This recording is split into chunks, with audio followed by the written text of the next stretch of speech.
Assalamualaikum warahmatullahi wabarakatuh. Perkenalkan, nama saya Maya Larasati.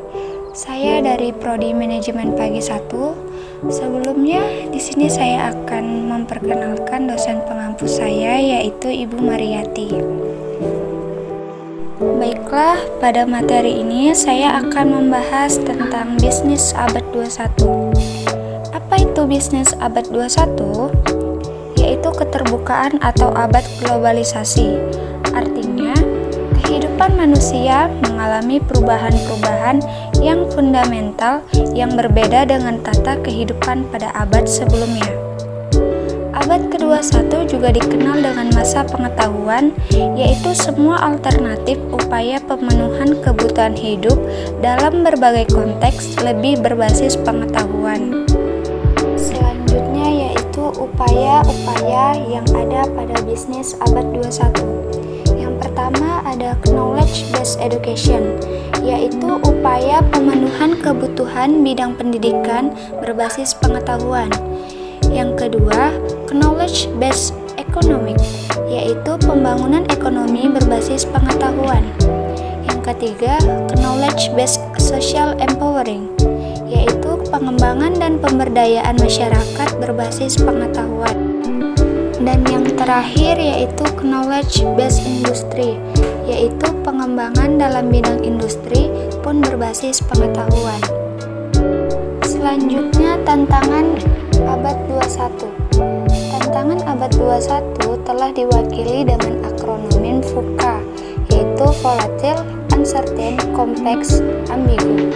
Ini berarti kita hidup di dunia yang rentan, tidak pasti, kompleks, dan ambigu. Globalisasi dan evolusi teknologi yang semakin cepat telah disertai dengan berbagai macam konflik kepentingan. VUCA ini berkembang untuk digunakan dalam dunia bisnis sebagai penggambaran situasi bisnis yang fluktuatif. Kondisi perubahan ini dipengaruhi oleh banyaknya faktor, misalnya politik, sosial, teknologi, budaya, dan lingkungan. Ditambah lagi, digitalisasi dalam berbagai sektor bisnis telah banyak memberikan perubahan yang sulit untuk diprediksi akibat derasnya arus dan sumber informasi. Selanjutnya yaitu self-efficacy. Apa sih self-efficacy itu? Yaitu merupakan keyakinan individu terhadap kemampuan yang dimilikinya untuk memobilisasi motivasi, sumber daya kognitif, dan tindakan-tindakan yang diperlukan atas situasi-situasi yang dihadapi. Self-efficacy menentukan bagaimana seseorang merasakan sesuatu, berpikir, memotivasi diri mereka sendiri, dan juga perilaku mereka.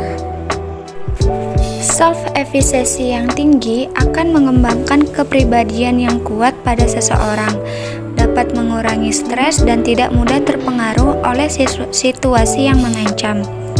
Selanjutnya yaitu revolusi industri 4.0. Revolusi industri 4.0 disebut revolusi digital sebagai proliferasi komputer dan otomatisasi pencatatan di semua bidang. Adanya otomatisasi dan konektivitas ini akan menggerakkan dunia industri dan persaingan kerja menjadi non-linear. Selanjutnya akan membahas tentang sikap pemimpin bisnis abad ke-21.